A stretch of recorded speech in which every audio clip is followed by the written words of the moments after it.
ruining it. They're ruining it. I don't know what to do. I understand. There's something I need to tell you. What? What is it? You're ruining it. Instead of taking command like an adult, you're sitting in here crying like a baby! Are you a baby?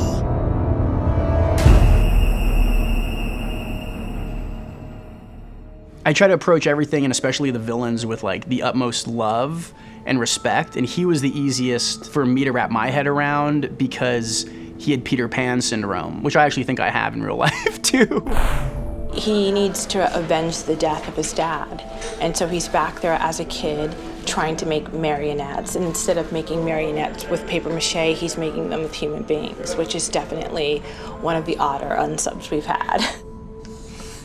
I mean this is an absolute compliment, but the script was so crazy that I knew that if I didn't get the best actor to play that part, it would just become laughable. It's a strange thing, and I'm very proud of us for pulling it off, but if it weren't Brad, I honestly can't even fathom it, because it would become laughable, and that's like my favorite thing as a director, are things that ride the line of it could be really terrible or really stupendous, and Brad made it absolutely stupendous. Matthew called me and left everything pretty open, but also very subtly made it clear that he really thought this guy was an innocent.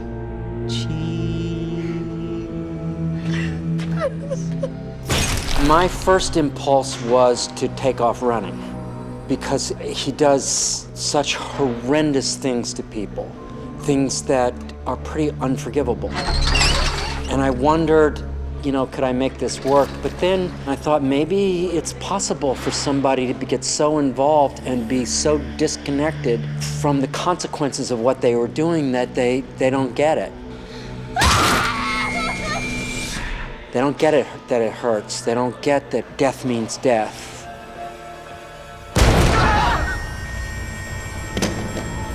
People, it's going to be a full house. So push through it. I keep a black notebook, and I'm not even kidding, it sounds like I'm joking when I say that, but I literally have a black notebook of awesome actors that I want to work with when I'm directing things, and he had always been top of the list. For whatever reason, like the people that play the strangest characters on screen are always the nicest people in real life. So I always was like, I have to work with him someday, and the minute I read this script, I was like, it's gotta be Brad. Ever since One Flew Over the Cuckoo's Nest, he's been, not that I was alive when that came out, I make it sound like I was there at the theater when I saw One Flew Over the Cuckoo's Nest in '77, and I was like, that's the guy for the part. There's a point where there's no point in having any kind of intellectual kind of concept about psychology at all. It's you know, about me finding my own innocence and using it, and trusting that the story and the director and everything will, you know, finally come together, that it will all make sense. I mean, it's about, you know, making a leap of faith, you know, and just, you know, and saying, okay, this is who he is, this is who I am, and let's go. After they saved my father from the robber! Everything that he brings to the character has like added a different layer, and after you've done a show for 8 seasons, it's hard to actually feel like something's fresh and new, and I really feel like people brought their A game to this, from set design, from wardrobe, from props to makeup to hair, special effects and stunts, and the actors, because when he came to the table read, people just saw it and they said, oh, this is gonna be special. In reading the script, I knew that we had to actually puppeteer live people. And we were fortunate enough to be able to double the actors with contortionists. So in building the rig, we had to have tension on all the lines. We created a 2-to-1 counterweight system so that when their arms and limbs are down, if they just ease their muscles up, the weights take them down. So we're actually working against how a real marionette system works. They're able to use their own strength and their own style to create all the movement.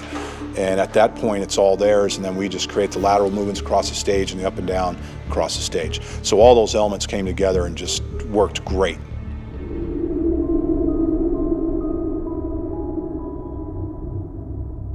I'm proud of that dance scene. It had to be absolutely breathtaking, but also horrifying. And Bonnie just really did an incredible job.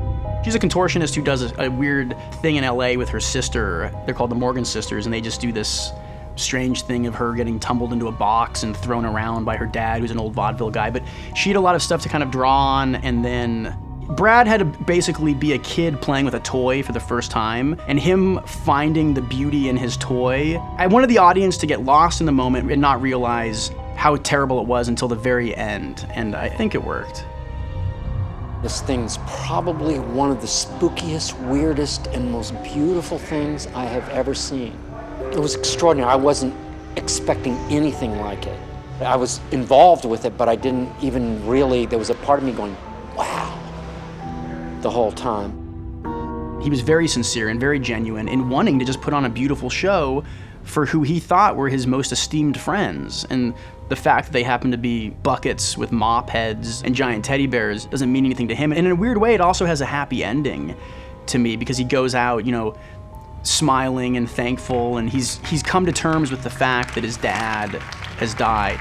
He finally is able to mature, but he goes to jail knowing that he put on the best show imaginable for his friends. And so to me, it's that ambiguously happy ending that I always hopefully strive to tell.